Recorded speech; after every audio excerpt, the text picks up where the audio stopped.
One of the most famous economists who was sympathetic with the American scene, was not Moulton, but Joseph Schumpeter. Joseph Schumpeter wrote his thesis in 1912, okay?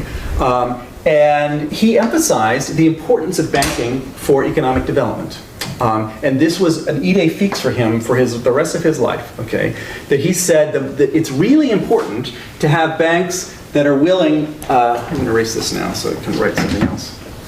To have banks that are willing to do this kind of long-term finance. I'll call this a development bank.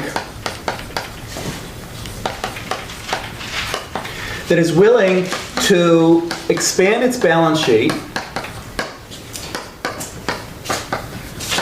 long-term development loans.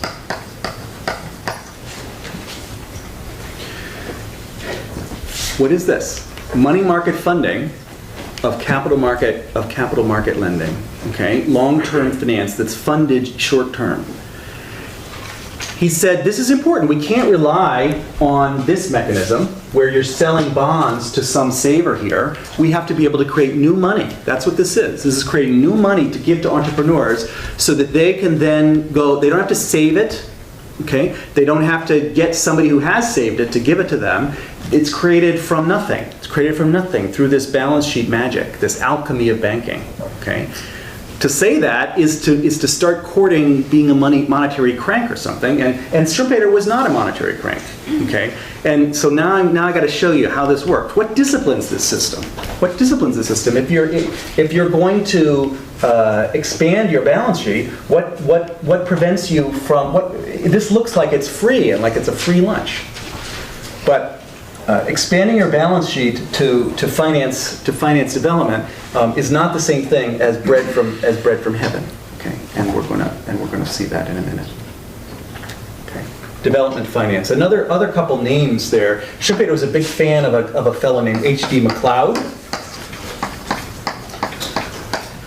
who was from Scotland, and he emphasized the importance of exactly this kind of thing for the for the development of Scotland, a essentially non-monetary economy, which was then monetized using this, and so mobilizing resources that were scarce. If you've had a course in economic development, you might have come up against the Lewis model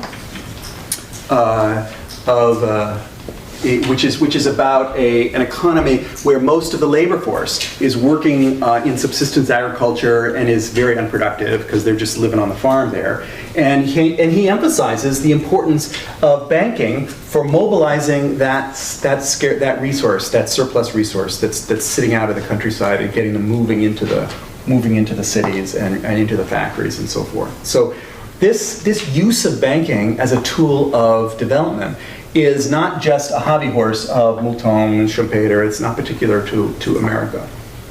Okay, it's a serious thing. Usually, people who study development are real side people, and I think that's a shame. Okay, they think it's about technology or about skills or about education or something. I think about half of the development course should be about finance, personally, okay? And starting from these kinds of insights here. But hey, I would say that, wouldn't I?